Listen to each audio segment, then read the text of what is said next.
We start with breaking news. An all-staff meeting called by Herald publisher Pat Purcell resulted in this. The announcement, first revealed via a tweet by a Herald reporter, Purcell has sold his paper to GateHouse Media with additional details to come. Wow. This is the end of the Herald, right?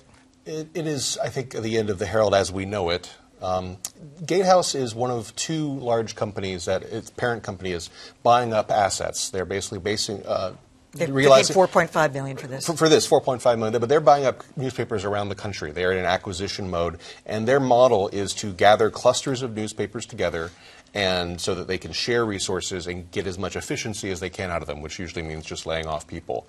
GateHouse, of course, owns a lot of suburban Boston newspapers. The Herald will fill in a part of that, but they've already announced in today's meeting that they're going to be laying off at least 50 people.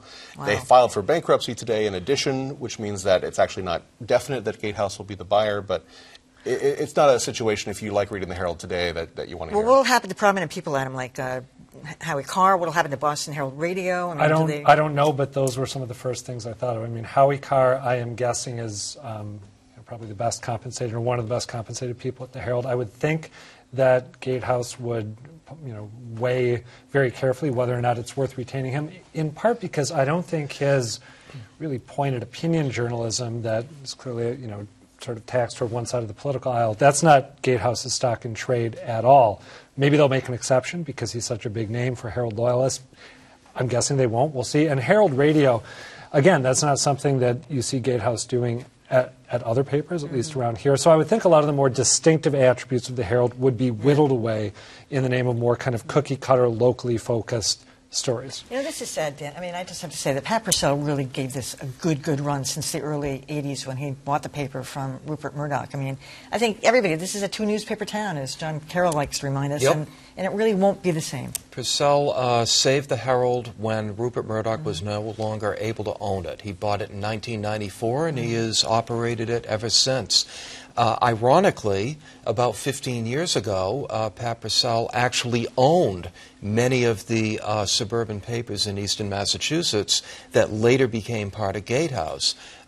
He had the Herald and the suburban papers. He sold the papers to GateHouse, and now, coming full circle, GateHouse is buying the Herald from him. It's already been announced that Herald employees will have to reapply as GateHouse employees, that the pension benefits are in danger. This is a really, really bad day for Boston newspapering. I hope there's a good outcome. I hope the Herald continues for a long time to come, but it certainly isn't going to be the same. Well, I think in addition to, you mentioned Howie Carr as being a distinctive voice, but actually the Herald itself, beyond Howie Carr, has a distinctive voice with its reporters and some other folks, some of its other analysts. So I guess that goes away. And then it's sort of like the what I call the mallization of America now, where you can't go anywhere and without seeing a CVS. Right, or a Gap or something. There's nothing wrong with them, except, it used to be you could go to cities and there would be individual kinds of stores that were tied to that area. So I guess this is what happens, that you lose the flavor and for the efficiency. I mean, one thing that is puzzling to me is I don't think there's really a case for the Herald to exist without it having a distinctive voice. Yeah. If it is just a compilation of suburban stories that get put in one joint edition, I don't know that there's an incentive for that. And I'll just mention that there's a history of papers being purchased by neighboring newspaper companies and shut down. We don't have any evidence from GateHouse that they want to do this. The Globe purchasing them, they could have. They could have. I mean, the St. Petersburg, Florida paper bought the Tampa paper last year and shut them down. It's something that's happened before, and we certainly hope it doesn't happen. The Herald doesn't hurt GateHouse, though. They would have no incentive to shut it down.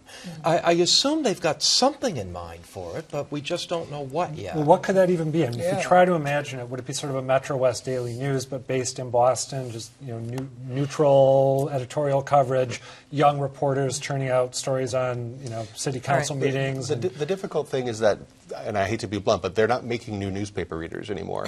No one starts a newspaper. People only stop a newspaper, and that's what happens when you change the mission of a newspaper directly. You lose people.